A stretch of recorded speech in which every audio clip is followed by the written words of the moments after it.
Friends, Rajasthan नौकरी अड्डा में एक बार फिर से आप सभी का स्वागत है। आज हम इस वीडियो में बात करेंगे राजस्थान हाईकोर्ट स्टेनोग्राफर भर्ती के बारे में।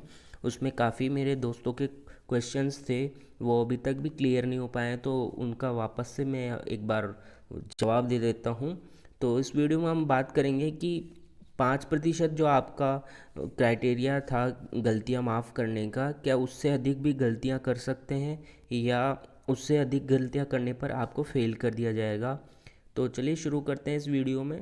सबसे पहले हम इस वीडियो में बात करेंगे 5% गलतियों को, जो आपका इसमें प्रतिशत निर्धारित किया गया था कि 5% आपको माफ़ होगी, उससे ऊपर आप करते हैं तो आपका मार्किंग, नेगेटिव मार्किंग की जाएगी, उनकी नंबर काटे जाएंगे। तो बात करेंगे, ऐसा कुछ नहीं है कि आपके 5% गलतियाँ करोगे तो ही आपका सिलेक्शन होगा, उससे ऊपर वालों का सिलेक्शन नहीं होगा। आप अगर पिछली बार की तुलना करें तो पिछली बार 80 वर्ड पर मिनट डिक्टेशन दिया गया था, ठीक है। 80 वर्ड पर मिनट के हिसाब से अगर उन्होंने 15% की जो मार्जिन लिया था 70 की स्पीड पर, तो अब की बार जो डिक्टेशन दिया गया है वो 70 की स्पीड पर दिया गया है। तो 10 वर्ड पर मिनट की स्पीड का डिफरेंस था उसमें और इस एग्ज़ाम में। और आप पिछली बार का जो देखें, मैटर काफ़ी इजी था, काफ़ी इजी मैटर था। तो अब की बार की शिफ्ट्स में, कई शिफ्ट्स में बहुत लीगल मैटर, थोड़ा टफ मैटर आया उसके बजाय। तो बात करें हम कि 5% से ज़्यादा कर सकते हैं, तो बिल्कुल 5% से ज़्यादा जिनकी 30 से 40 भी गलतियां होंगी उनका भी सिलेक्शन होगा। ऐसा कुछ नहीं है कि आपका सिलेक्शन नहीं होगा, क्योंकि पिछली बार 60 गलतियां जिनकी थी उनका भी सिलेक्शन हो गया था। और पिछली बार तो आपको पता है कि पद भी कम थे, इतने नहीं थे, और फिर भी सीटें कुछ खाली भी रह गई थी। और 60 गलतियां करने के बाद भी बच्चे नहीं मिले थे उनको। तो आप सोच सकते हैं इस बार क्या रह सकता है।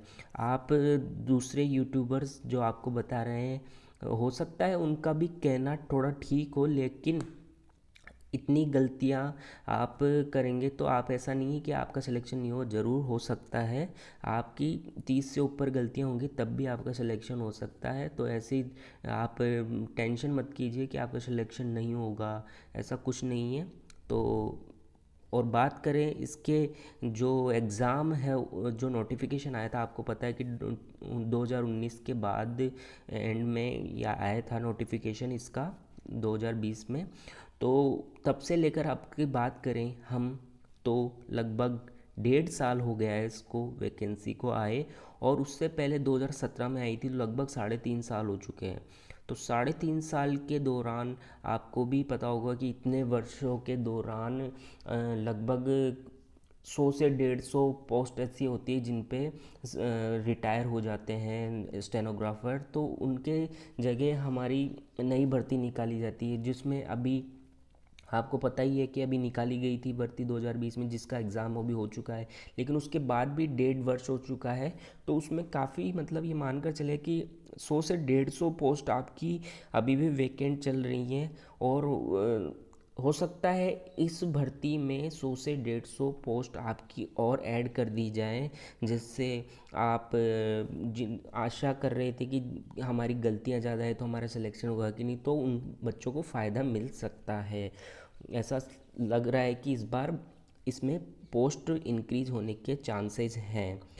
तो आपको ऐसा कोई क्राइटेरिया फिक्स नहीं करना है कि हमारी 20 गलतियां तो हमारा ही सिलेक्शन होगा, ऐसा कुछ नहीं है।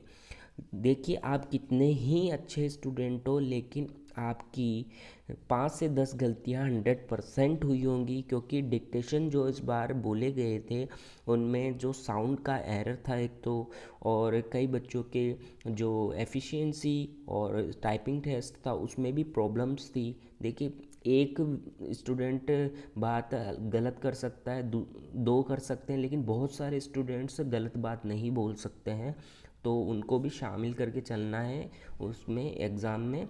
तो मानकर चले कि इस बार आपके पद बढ़ने के भी पूरे चांसेस है, और गलतियां आपकी, कोई इसका 5% जो क्राइटेरिया है फिक्स किया हुआ है, उससे भी अधिक अगर आपकी गलती होगी तो आपका चांसेस है कि आपका सिलेक्शन होगा। आपकी पिछली बार 60 गलतियों तक या उससे ऊपर वालों का भी सिलेक्शन हो गया था, तो इस बार आपकी 40 तक भी गलतियां होंगी तो आपका सिलेक्शन ज़रूर होगा। रिज़ल्ट आएगा जब आपको पता लग जाएगा कि जिन गलती ज़्यादा गलतियां हैं उनका भी सिलेक्शन हुआ है, आप देख लेना। और पूरे पूरे चांसेस है इसमें, सुनाया आ रहा है ऐसा कि इसमें पद बढ़ सकते हैं। तो आपके लिए बहुत बेनिफिशियल होगा ये अगर पद बढ़ जाते हैं तो। जिनकी थोड़ी गलतियां ज़्यादा हो गई है किसी कारणवश, तो उनके लिए बहुत फ़ायदे वाली बात है। और बात करें हम इसका जो रिज़ल्ट है, रिज़ल्ट के बारे में मैं पहले भी बता चुका हूँ कि अगर पॉसिबल हुआ तो मई एंड में आने की संभावना है। कुछ बहुत कम चांसेस है कि मई एंड में आ जाए, और पूरे 100% चांस है कि जून मिड तक रिज़ल्ट आना ही चाहिए, क्योंकि बहुत से लोगों से पता लगा है कि जून में इसका रिज़ल्ट आने की पूरी संभावना है।